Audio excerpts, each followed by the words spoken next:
Hello बच्चों, welcome to my channel ocean of knowledge.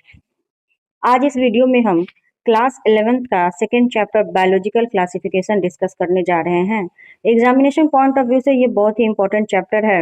अगर आप नीट की तैयारी कर रहे हो तो उसमें भी आपको बहुत मदद मिलेगी। आपको पता है कि धरती पर मौजूद लाखों जीवों को वैज्ञानिक कैसे पहचानते हैं, व्यवस्थित करते हैं। अगर आपको हर जीव का नाम याद रखना पड़े तो यह कैसे होगा? इसी समस्या का समाधान बायोलॉजिकल क्लासिफिकेशन है।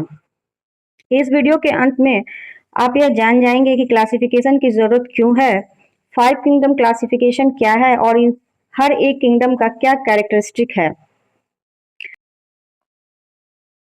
So let's start. What is biological classification? Earth पर मौजूद सभी लिविंग ऑर्गेनिज्म को जब हम उनकी similarity, difference and evolutionary relationship के आधार पर डिफरेंट कैटेगरी में डिवाइड करते हैं, जिससे उनकी स्टडी और आइडेंटिफिकेशन ईजी हो जाता है, तब हम उसे बायोलॉजिकल क्लासिफिकेशन कहते हैं। यहाँ पे सबसे मोस्ट इम्पॉर्टेंट क्वेश्चन यह है, व्हाट इज इवोल्यूशनरी रिलेशनशिप? दो जीव इवोल्यूशन के दौरान कितने निकट से जुड़े हैं?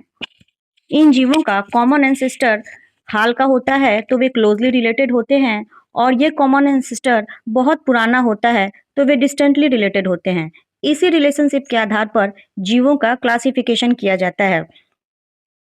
Let's start early classification. सबसे पहले एरिस्टोटल ने पूरे लिविंग ऑर्गेनिज्म को दो पार्ट में बांटा, प्लांट एंड एनिमल। प्लांट्स को उन्होंने ट्री, श्रब एंड हर्ब्स में डिवाइड किया और एनिमल्स को एनाइमा और एनाइमा में डिवाइड किया। Enaima means red blood present है और anaima means red blood absent है। उसके बाद two kingdom classification Carl Linnaeus के द्वारा दिया गया। इन्होंने पूरे लिविंग ऑर्गेनिज्म को किंगडम प्लांटी और किंगडम एनिमेलिया का नाम दिया।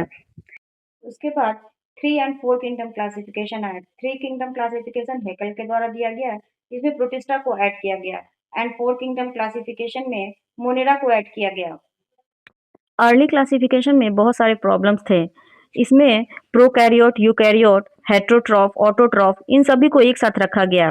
जैसे कि बैक्टीरिया, टेरिडोफाइटा, जिम्नोस्पर्म, एंजियोस्पर्म, इन सबको सेल वॉल के आधार पर एक साथ तो रखा गया, लेकिन आपको तो पता है कि बैक्टीरिया और ये सारे प्लांट्स तो बिल्कुल अलग हैं। फंजाई जो हेटेरोट्रॉफ है और इसका सेल वॉल काइटिन का बना होता है, जबकि प्लांट्स ऑटोट्रॉफ है और इसका सेल वॉल सेलुलोज का बना होता है, इसको भी एक साथ रखा गया। क्लेमाइडोमोनास जो यूनिसेलुलर है और स्पायरोगैरा जो मल्टीसेलुलर है, ये भी एक साथ रखे गए। इन सभी प्रॉब्लम्स को दूर करने के लिए फाइव किंगडम क्लासिफिकेशन आया, जो आर.एच. विटाकर के द्वारा दिया गया है। उसमें उन्होंने सारी गड़बड़ियों को दूर किया। इनके क्लासिफिकेशन का मुख्य आधार था सेल टाइप, मीन्स प्रोकैरियोट और यूकैरियोट सेल को बिल्कुल अलग अलग रखा। Cell wall, body organisation, mode of nutrition, reproduction and phylogenetic relationship. Cell wall में उसका सेल वॉल किस चीज का बना होता है, जैसे सेलुलोज का बना होता है तो वो प्लांट्स में रखा। बैक्टीरिया का पेप्टिडोग्लाइकेन का बना होता है, फंगस का काइटिन का बना होता है। उसी तरह बॉडी का ऑर्गेनाइजेशन कैसा है, उसका न्यूट्रिशन किस तरह का है, ऑटोट्रॉफ है, हेटेरोट्रॉफ है, या फिर रिप्रोडक्शन उसमें एसेक्सुअल होता है, सेक्सुअल होता है, बाइनरी फिजन के द्वारा होता है। एंड उसके फाइलोजेनेटिक रिलेशनशिप के आधार पर उन्होंने फाइव किंगडम क्लासिफिकेशन दिया। वैसे तो five kingdom classification most accepted classification है, बट हमारी एनसीईआरटी में सिक्स किंगडम क्लासिफिकेशन दिया गया है, जो कार्ल लूइस के द्वारा दिया गया था। इस सिक्स किंगडम क्लासिफिकेशन में protista, plant, fungi and animal तो पहले से ही प्रेजेंट है। सिर्फ मोनेरा किंगडम को उन्होंने दो भागों में बांटा, यू बैक्टीरिया एंड आर्किया में। इस तरह से तीन डोमेन बन गए, archaea, bacteria and eukarya. Eukarya में ये चारों प्रोटिस्टा, प्लांट, फंजाई और एनिमल्स आ गए, और इस तरह से यह six kingdom and three domain classification हुआ। Now discuss characteristics of these five kingdom. सबसे पहले सेल टाइप। मोनेरा का सेल यूनिसेलुलर प्रोकैरियोट है, प्रोटिस्टा यूनिसेलुलर यूकैरियोट, बाकी सब fungi, plantae and animalia multicellular eukaryotes हैं। न्यूक्लियस मोनेरा में एब्सेंट होता है, बाकी सब protista, fungi, plantae and animalia में प्रेजेंट है।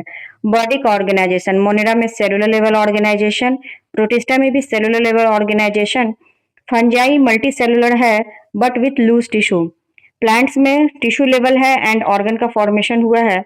एनिमेलिया में tissue, organ and organ system. Mode of nutrition की बात करें तो मोनेरा ऑटोट्रॉफ एंड हेटरोट्रॉफ दोनों है। प्रोटिस्टा भी ऑटोट्रॉफ हेटरोट्रॉफ है, बट इसमें मिक्सोट्रॉफ आता है जो यूग्लिना है। मीन्स ये फोटोसिंथेसिस भी करता है and in absence of photosynthesis they behave like animal. Fungi saprotrophs है एंड पैरासिटिक, और कुछ कभी कभी ये सिम्बायोटिक न्यूट्रिशन भी शो करते हैं। प्लांट्स ऑटोट्रॉफ है and animalia are heterotrophs. Example देखें, मोनेरा में bacteria and blue green algae, protista में स्पाइरोगैरा क्लेमाइडोमोनास, फंजाई में राइजोपस एंड एगेरिकस, प्लांट्स में tree herbs and shrubs, and animalia में fish, frog, crocodile including human beings. Thank you for watching this video. अगर यह video आपको पसंद आए हो तो आप इसे लाइक और शेयर भी कर सकते हैं and subscribe the ocean of knowledge.